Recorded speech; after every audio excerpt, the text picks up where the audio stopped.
Kasi dati talagang nagmamaneho ng manual. Manual. Oo. Tapos nagmatic ako, hindi na ako masyado nahihirapan.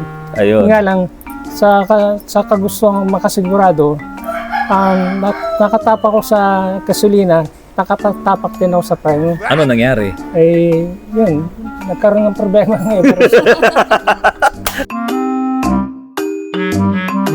Mga kapatid, ito na naman po isang Ford Everest. Katotowing lang po nito, kabababa lang sa truck. May init-init pa nga po eh. Nasira po ito, hindi na umaabante, pero nag-i-start ang engine. Gumagana ang engine ito, kaya lang wala nang abante. Sira na po mismo yung kanyang transmission. At meron pa po ako ipapakita sa inyo, isang Ford Everest din po na dumating kaninang umaga, malaki ang problema ng mag-asawa. Kasi po, napakamahal ng sasakyan. Tapos nasabay pa, nasira ngayon ang kanilang transmission at dinala nga po sa amin dito. Ito po, pakita ko po sa inyo. Kaya naman pala medyo mahal din itong Ford Everest po na ito.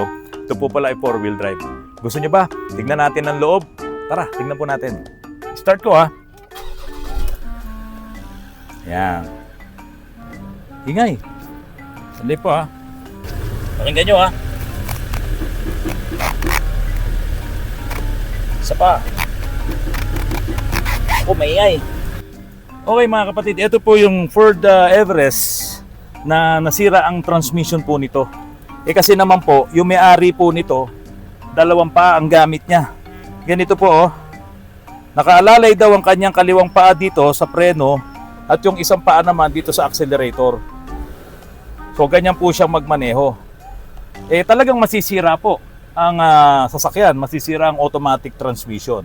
Mga kapatid, magandang umaga po sa inyo lahat. Naalala nyo ba yung vlog ko noon, yung Everest na dumamba diyan po sa NAIA? Magwa 1 million views na po yun. Pero marami po ang hindi naniniwala doon sa mga sinasabi ko doon na yung driver ng Everest na yon ay dalawang paa ang ginamit niya. Tignan nyo po, yung Everest, galing siya sa parking, nakatakbo siya ng konti, mabagal pa, pero biglang bumilis. Ano po ang mapapansin nyo diyan sa Everest na yan? At diyan pa lang mismo sa takbo na yan, malalaman nyo na kung ano talaga ang nangyari.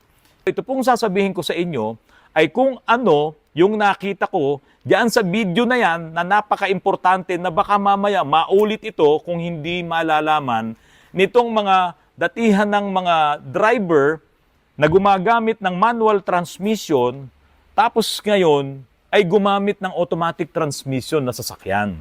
Hindi po ba, kitang-kita nyo, nung umaabante yun, nakailaw pa yung brake light niya, umaabante na siya. Kung nakapreno ka, dapat hindi yun naabante. So, ibig sabihin, inilalaban niya ngayon yung preno saka yung accelerator. Siyempre, mas malakas yung makina, kaya iaabante niya yung kahit nakapreno ka ng konti. So, ibig kong sabihin doon, dalawa yung ginamit niyang paa. Yung kaliwa sa preno, yung kanan sa accelerator. Pero ito, iba. Kuya Nitoy, nasira ang Everest mo.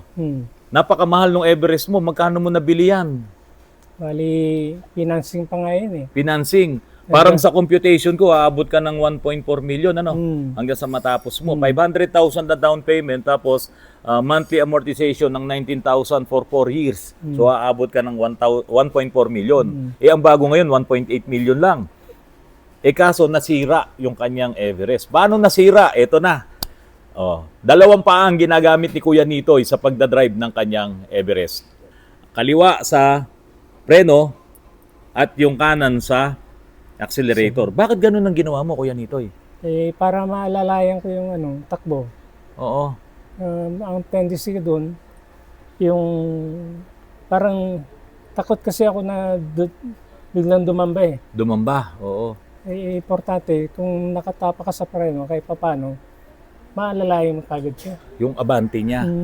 Kuya Nitoy, first time mo nag-drive ng automatic, no? Oo. Yun. Diba? Ganon din yung sinasabi ko doon sa nag-drive nung Everest na yon. Akala niya kasi pagka galing ka sa manual, pag binitawan mo yung clutch, gumaganon. Hindi po ganon sa automatic. Sa automatic kasi, pag apak mo talaga ng preno, hihinto siya kahit naka-drive. Pero pag bitaw mo, hindi siya dadamba dahil naka-minor ka pa naman nun eh. Yung minor na yon, sapat yon para hindi umabanting bigla yung sasakyan. Ganun po yun. Kaya lang, ang nangyari kay Kuya Nitoy, anong ginawa mo, Kuya Nitoy, yung kaliwang paa mo sa preno, sa preno, yung kanan dito sa accelerator. Ano nararamdaman mo nung ginagawa mo yun? Oh. Wala naman. Kalmado naman eh. Importante, kalmado ka eh. Hindi ba parang mas mapapansin mo yung pag binibitawan mo yung preno, gumaganon? Kasi nakaapak ka sa accelerator eh. Parang Minsan- napapansin mo yun, di ba? Isa napapansin ko, pero Mas dumadamba yun eh. sa sobrang tagal ko na rin kasi nagmamaneho, Ayun, oh. medyo kampante na ako. Mm. Ibig sabihin, hindi Sa na ako, manual. Oo. hindi na ako, hindi na ako masyadong hirap. Oo. Tawag din. Nasanay ka na. I-balance eh. Mm. Kasi dati talagang nagmamaneho ng manual. Manual. Oo. Tapos nagmatic ako, yun, kahit Ito na yung Everest na. Oo. Hindi na ako masyadong nahihirapan. Ayun. Nga lang, sa kagustuhan makasigurado, nakatapak ko sa gasolina, nakatapak din ako sa preno. Ano nangyari? Eh, yun, nagkaroon ng problema ngayon. So ang mangyayari dyan mga kapatid, nakadrive ako, nakaapak sa preno, hirap na hirap ang torque converter niyan. Magiinit yan. So pag nag-overheat po ang torque converter, talagang sisirain naman ang inyong transmission. Kasi magiinit ang kanyang automatic transmission fluid. Ang mahal-mahal pa naman ng fluid nito. Ito po ay LV Mercon. So, ganyan po ang manner niya. I-revolution niya. Nakadrive na po yan ha. O, tapos sa kanya bibitawan dahan-dahan to. Ayan, ganyan po ang kanyang manner. Nasira ngayon yung transmission. Di ba? Mabuti na lang, hindi siya naka-aksidente. Kasi yung sa NAIA, naka-aksidente yun. So ngayon, maniniwala na po kayo na totoo pala yung sinasabi ko na mayroon talagang driver na nasanay sa manual ay umaapak siya ng dalawang paa sa automatic transmission. Pero mga kapatid, wait ha. Si Kuya Nitoy po kasi ay PWD na. Na-stroke kayo no? Yes, sir. O, so, hindi niya talaga mailipat-lipat yung isang paa dahil mabigat. Ganun na lang natin sabihin. Kaya ngayon, inaalalay niya lamang yung kanyang isang paa sa accelerator at yung isang paa sa preno. For sure. Para lang makasigurado ka. Yes. Oo. Pero sabi ko nga sa inyo, Kuya Nitoy yung automatic transmission, yan talaga ang pwede sa PWD. May ginawa nga kami dito Isang paa lang talaga gamit niya, mahina pa. Kaya naglagay ako ng preno dito. Gumawa ako. So yung pedal doon, dito niya pinepreno. Meron kaming pinakitang ganyan. At nung natuwa siya, dalawang sasakyan pa niya dinala dito, bagong MUX, pinakonvert din niya. Siya talaga, PWD, lumpo talaga yung isang paa niya, yung isa lang ang gumagana. Kaya ngayon, pag naayos na natin yung Ford mo, dalawang paa pa rin nung gagamitin mo. Hindi na, no? Medyo, ko lang utak ko. I-reprogram mo rin. Program. I-reprogram mo rin. Huwag kang mag-alala. Yung magagastos mo dito, isipin mo na lang na para kang, sabi ko nga, nagpakain ka sa mga kamag-anak. Pero sa susunod, huwag mo nang gamitin yung dalawang paa. Yeah. Kuya Nitoy, mas delikado yun, mas makaka-aksidente ka doon. So nasira ang lead frame ni Kuya Nitoy, nagje-jerk na yung kanyang transmission. Siyempre, rebuild yan. Kami naman, masisigurado ko naman, pag ibinigay ko sa'yo, parang katulad din yan noon dati.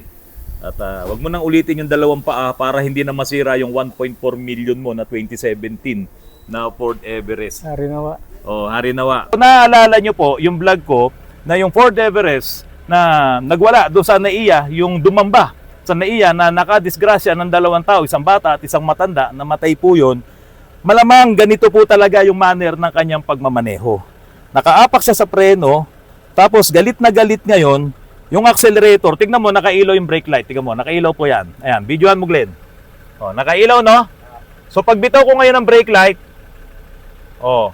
kaya yung pong Ford Everest po na yon sa NAIA, mapapansin nyo, umaabante siya, nakailaw pa yung brake light kasi nga nakaapak pa siya sa preno.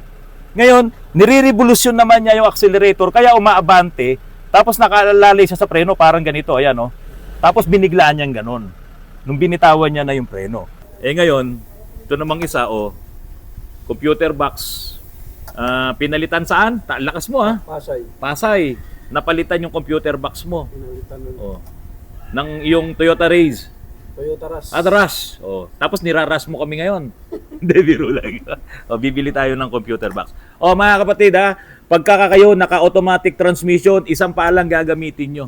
Either kaliwa o kanan, sanayin nyo lang pag kaliwa kasi medyo magkocross yun doon sa pedal Pero kung kanan naman, isang paa lang Pag-aabante, apak sa accelerator, paghihinto, apak sa preno. Ganun lang po yun. Ngayon, para makasigurado ka, Kuya Nitoy, yung isang kamay mo, pag talagang medyo nalilito ka, ihawak mo sa handbrake. Para if ever na mag-aalangan yung apak ng paa mo dahil nga medyo mahina yung paa, Hindi, itulong mo yung handbrake. yung akin din kamay. Ay, oo, yung isang kamay din. Gusto mo ilipat ko yung handbrake dito? Hindi, biro lang. So, yun mo na mga kapatid. Pakita natin ex-girlfriend mo, okay lang? Yes. O, pakita mo yung ex-girlfriend, o, ayan, o. Kasama niya yung ex-girlfriend kasi yun ang magbabayad ng bill. Okay, mga kapatid. Medyo marami-raming sira ang Ford Everest na to. Power steering, may problema. Transmission, may problema. At may mga tagas din po ng fluid. Malalaman natin kung yun ay sa power steering nga rin nanggagaling. Pero panoorin nyo po mga kapatid ang mga vlogs ko po na ito na magpapakita sa atin kung paano talaga dapat mag-drive ng automatic transmission. So ito, aminado po yung may-ari na 2 paa ang ginagamit niya. Kaya kung sino man sa inyo ang nagda-drive ng automatic transmission na ginagamitan nyo ng 2 paa, itigil nyo na po yan. Dahil posibleng maka-aksidente kayo, at 100% masisira po ang inyong automatic transmission.